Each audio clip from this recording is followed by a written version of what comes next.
Sometimes, people don't want to hear the truth because they're afraid their illusions will shatter. From childhood, we were raised on stories about love. That one day, someone would come and make all the pain disappear.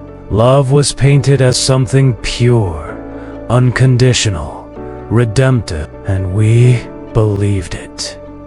Not because we were weak, but because no one ever taught us how to see through the illusion. But what if that promise was never meant to be kept? What if the love we've been chasing isn't salvation, but strategy? Friedrich Nietzsche didn't write fairy tales. He wrote like a scalpel, cutting through masks, myths, and the emotional comfort zones we build around our egos. Here's the truth. Maybe you don't love her. Maybe you love the version of her that reflects who you want to be. You love how she validates you, how her presence makes you feel like you're enough. But validation is not love, and what you call love might just be a carefully constructed illusion designed to keep you emotionally obedient. Women aren't born manipulative.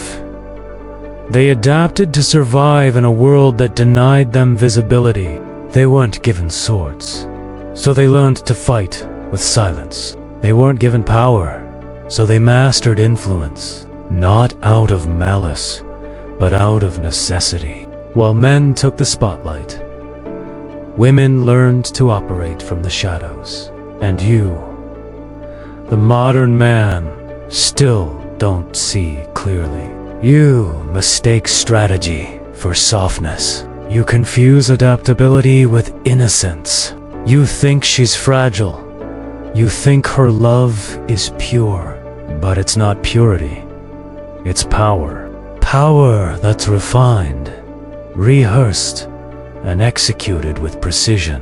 While you pour out your emotions and call it vulnerability, she's reading your words for leverage. While you dream of soulmates, she's calculating the cost of closeness. Not because she's cruel, but because she learned long ago that the one who sees the game and doesn't speak of it wins. And what about you? You were raised to idealize her, to place her on a pedestal so high it blinded you.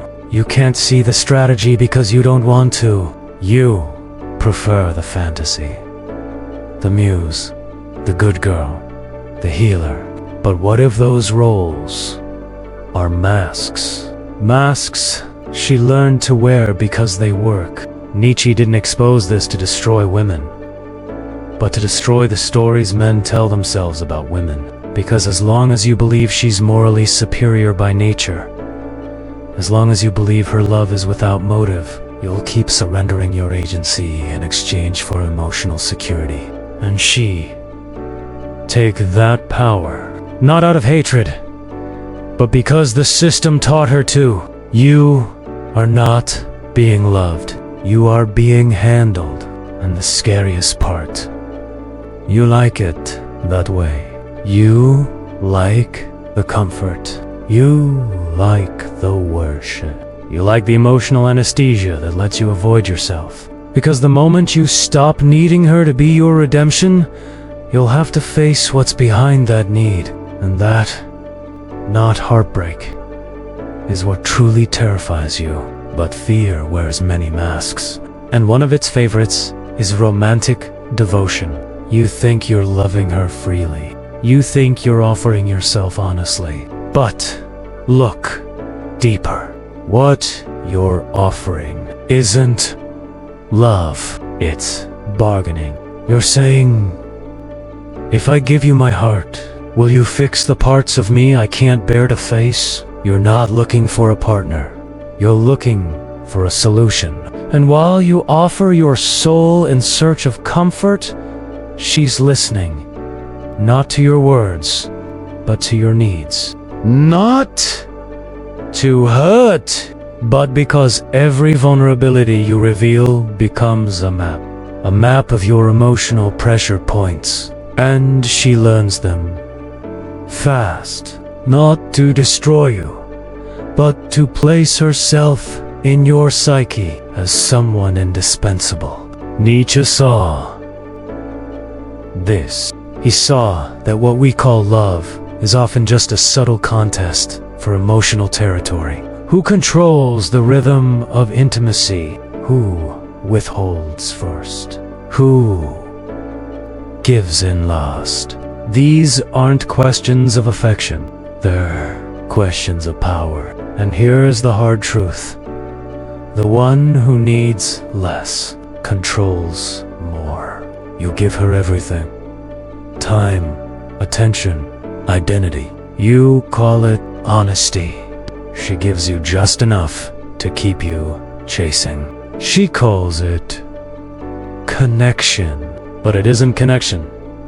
It's choreography. We've built a culture where women are taught to influence without appearing to lead, and men are taught to submit while believing they're in control. It's not her fault. It's not your fault. It's the legacy of centuries of conditioning. Men dominating the outer world, women mastering the inner one. And now, in modern love, you walk into the trap, smiling. She doesn't need to argue. She only needs to suggest. She doesn't need to demand.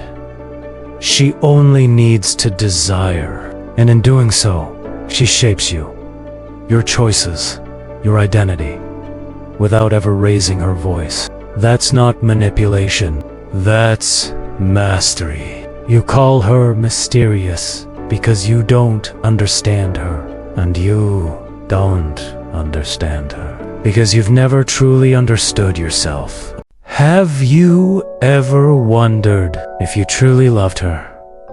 Or if you just loved the way she made you feel about yourself? You thought love was about unity, two souls becoming one. But she knew love is about leverage.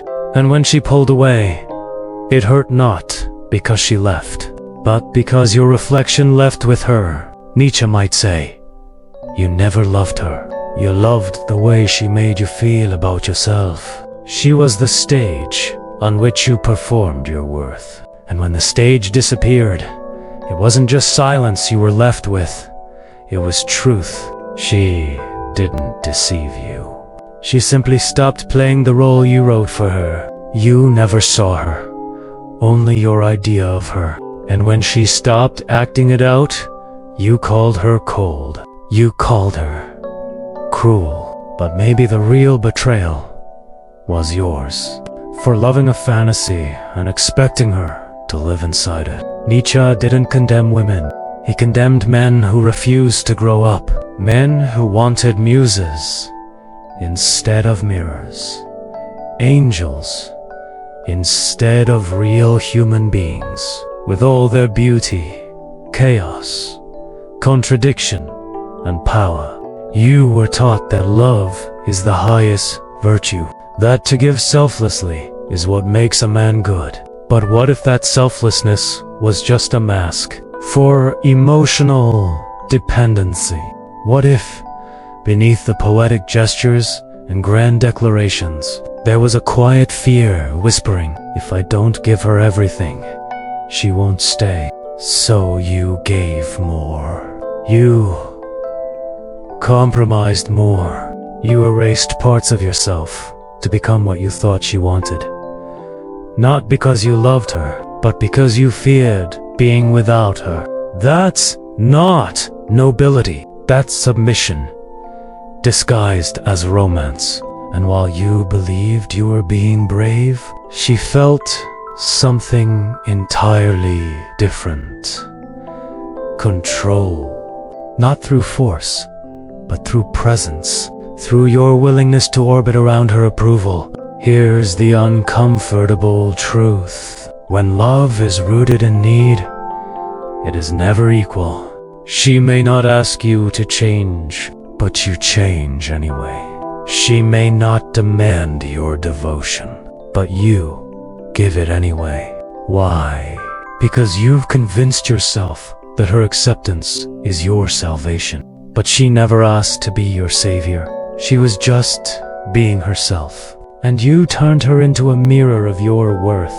So, when that mirror cracks, you don't just feel heartbreak, you feel collapse. Because you weren't protecting love. You were protecting the story. The story that says, if she loves me, I am whole. If she stays, I matter. But stories aren't truth. And when reality interrupts your fiction, you call it betrayal. Nietzsche would call it awakening. The lie wasn't that she had power. The lie was that you never saw it. You called her gentle, but she was observant. You called her nurturing, but she was strategic. You thought she surrendered, but she was always choosing. Because she understood what you never did. The one who sees the dynamic clearly holds the power. And now, the illusion begins to crack. You remember the way she smiled, but now you see something behind that smile. It wasn't malice. It wasn't manipulation. It was calculation. A quiet awareness of your emotional shifts, responded to before you even voiced them. You thought she was intuitive, and she was. But intuition, for her, was survival. Her way of staying one step ahead, in a world that never gave her control. Only the power to shape things quietly. This isn't about blame. This is about truth. You live in a world that sells love as mutual surrender, but practices it as mutual leverage, where vulnerability is marketed as virtue, but used as currency. And when you finally realize this, you have two choices: grow up or break down. Most people choose to break. They return to the myth, find another muse, another emotional performance partner, and say, this time it'll be different. But it won't.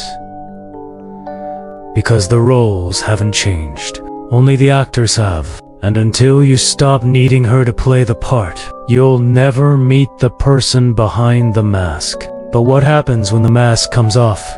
When you stop searching for roles and start seeing people, you begin to notice what was always there. Not manipulation, not cruelty, but instinct. A woman aware of her lack of institutional power, mastering relational power instead. Not, but because that's the only kind of power she was ever allowed to have.